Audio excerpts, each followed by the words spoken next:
বর্তমানে সোশ্যাল মিডিয়ায় বিএনপিকে নিয়ে আলোচনা সমালোচনা করছেন।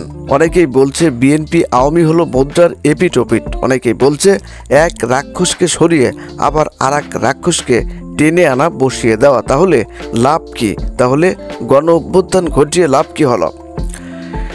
দুই দলই একই ধরনের কার্যক্রম করে, অতীতে তার প্রমাণ সবাই নাকি দেখেছে। দুই দলই গণতন্ত্র নিয়ে টানা হেঁচড়া করে, যখন যে ক্ষমতায় যায় ছাড়তে চায় না। বিএনপিকে আওয়ামী লীগের মতো ভয় পাচ্ছে দেশের জনগণ।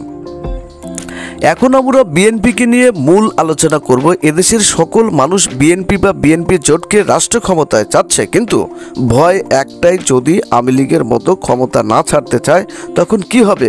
আওয়ামী লীগরা 17 বছর খেলো, আমরা 20 বছর খাই, তখন যেই লাউ সেই কদু। এই ভয়টা বিএনপিকে নিয়ে মানুষের মধ্যে কাজ করছে। সংবিধান তো শেখ হাসিনা পরিবর্তন করেই রেখেছে। এখন এই সংবিধান দিয়েই আওয়ামী লীগের মতো কারবার শুরু করবে, ডামি নির্বাচন করবে। সুতরাং বিএনপি দেশের মানুষ রাষ্ট্র ক্ষমতায় চাচ্ছে, কিন্তু ভয় পাচ্ছে।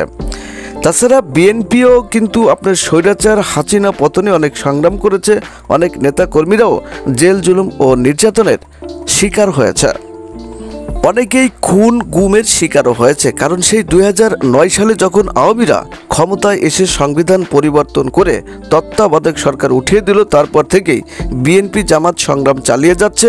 এখন 2024 সালে এসে সরকার পরিবর্তন হয়। সুতরাং এই বিএনপি জামাত আরও অন্যান্য দল স্বৈরাচার হাসিনার সাথে দীর্ঘদিন সংগ্রাম করেছে। তাই বিএনপিকে মানুষ রাষ্ট্র ক্ষমতায় চায়, আরও একবার সুযোগ দিতে চায়। কিন্তু ভয় একটাই, যদি আওয়ামী লীগের মতো কার্যক্রম করে।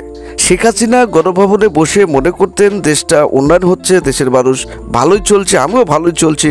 কিন্তু পাড়ায় পাড়ায়, মহল্লায় মহল্লায় নেশাখোর, ভাঙখোর, জুলুমবাজ ভরে গিয়েছিল। উনি জানতেন না, তাকে জানতে দেওয়াও হয়নি। পাতি নেতারা গিয়ে বলেছে সবাই শান্তিতে আছে, সবাই ঠিকঠাক আছে, বিএনপি জামাত মাঠে নেই। গণতন্ত্রকে নিয়ে বিএনপি কখনোই খেলা করবে না, এই প্রতিশ্রুতি জনগণকে দিতে হবে। তবেই বিএনপি রাষ্ট্র ক্ষমতায় যেতে পারে, নচেত আদৌ যেতে পারবে না। সুতরাং এদেশের মানুষ যখন বুঝবে যে না, বিএনপি গণতন্ত্রকে নিয়ে খেলা করবে না, তখন এদেশের মানুষের কাছে বিএনপি কিন্তু জনপ্রিয় হয়ে উঠবে। তো সবাই ভালো থাকবেন, আল্লাহ হাফেজ।